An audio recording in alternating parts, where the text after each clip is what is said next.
అందరికీ నమస్కారం. అష్టమాధిపతి ఏ ప్లేస్లో అయితే ఉంటారో ఆ ప్లేస్కి సంబంధించిన కారకత్వాలని ప్రతి ఒక్కరూ దాపెట్టాల్సిన అవసరం ఉంది.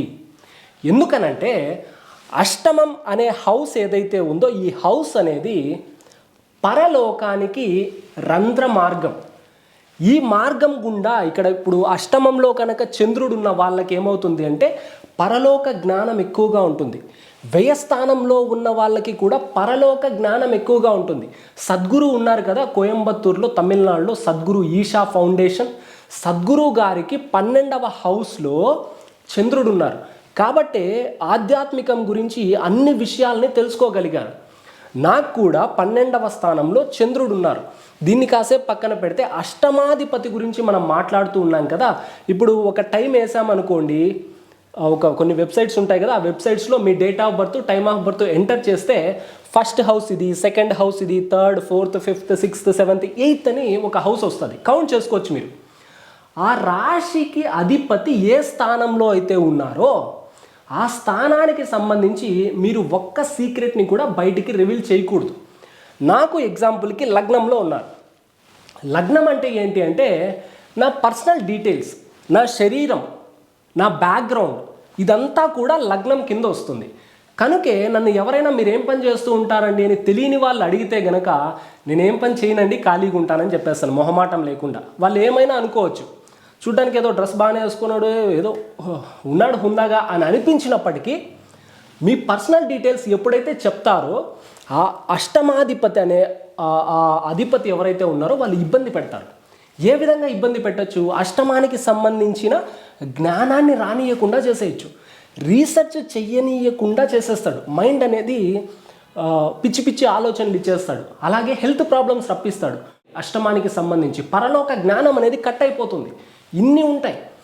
అలాగే అష్టమాధిపతి ఏ స్థానాన్ని చూస్తున్నారో ఆ స్థానానికి సంబంధించి కూడా హైడ్ చేయాల్సి ఉంటుంది. ఇప్పుడు నాకు లగ్నంలో ఉండి సప్తమాన్ని చూస్తున్నాడు. లగ్నం అంటే చెప్పాను కదా, ఇప్పుడు తనుభావం, నాకు వాళ్ళు తెలుసు, వీళ్ళు తెలుసు, నా బ్యాక్గ్రౌండ్ ఇది అది, లేదా నా బ్యాక్గ్రౌండ్ లేదు నాకు, ఇట్లాంటి మాటలు అసలు ఎవరి దగ్గర మాట్లాడకూడదు.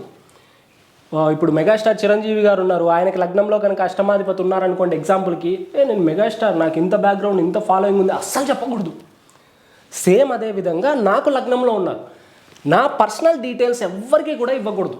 నేను ఇంకొకరు ఇవ్వచ్చు కావాలంటే, వాళ్ళే లేదా తెలుసుకోవచ్చు కావాలంటే, నా గురించి మాత్రం ఎవ్వరికి నేను రహస్యాల్ని బయట పెట్టకూడదు.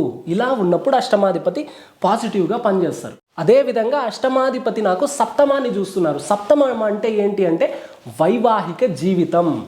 భార్యకి సంబంధించిన ఒక్క సీక్రెట్ని కూడా బయట పెట్టకూడదు. నా భార్య ఈమె అని ఎక్కడ కూడా రివీల్ కూడా చేయకూడదు. ఒకవేళ ఎదుటి వ్యక్తి తెలుసుకున్నారా, ఓకే, హ్యాపీ, తెలుసుకోవచ్చు. అంతేకాని ఈమె నా భార్య అని రివీల్ చేశామనుకోండి వైవాహిక జీవితంలో కూడా ఇబ్బందులు ఎదురవుతాయి. ఆ విధంగా అష్టమాధిపతి చేస్తారు. కాబట్టి మీకు ఎక్కడెక్కడైతే ఉన్నారో ఆ స్థానానికి సంబంధించి, అలాగే ఏ స్థానాల మీద దృష్టిలు పడ్డాయో ఆ స్థానాలకి సంబంధించి, ఆ కారకత్వాలకి సంబంధించిన విషయాల్ని మీరు ఖచ్చితంగా రహస్యంగా ఉంచుకోవాలి. ఇప్పుడు నాకు 4వ స్థానం మీద కూడా పడింది, కుటుంబ స్థానం. నేను నా పర్సనల్ డీటెయిల్స్ నా ద్వారా చెప్పకూడదు, నా పార్ట్నర్ వాళ్ళ విషయాలు ఎక్కడ డిస్కస్ చేయకూడదు, నా కుటుంబానికి సంబంధించి కూడా నేను ఎక్కడ డిస్కస్ చేయకూడదు. నాకు ఈ సీక్రెట్ తెలుసు కాబట్టి నేను హ్యాపీ. అదే తెలియని వాళ్ళు ఉంటే మీకోసమే చెప్తూ ఉన్నాను, మీ మంచి కోరే చెప్తూ ఉన్నాను, మీరు నాకు ఇప్పుడేం డబ్బులు ఇవ్వలేదు కాబట్టి ఒక్కసారి అంచనా వేసుకోండి. మీ హారోస్కోప్ టైమింగ్ కొట్టండి, సాఫ్ట్వేర్స్లో లేదా యాప్స్ ఉంటాయి, టైమింగ్ కొట్టండి. 8th లార్డ్ ఎక్కడున్నారో చూడండి. ఆ లార్డ్ ఉన్నటువంటి కారకత్వాల్ని ఎవరికి చెప్పకండి. మీకు రాబో వీడియోస్లో కారకత్వాల గురించి ఒక్కొక్క వీడియోస్ వస్తూ ఉంటాయి, వాటిని చూస్తూ ఉండండి. ఏ హౌస్కి ఏ కారకత్వాలు ఉంటాయనేది మీకు అర్థమైపోతుంది. అన్ని వీడియోస్ రెగ్యులర్గా వాచ్ చేయండి, మీకే తెలిసిపోతాయి.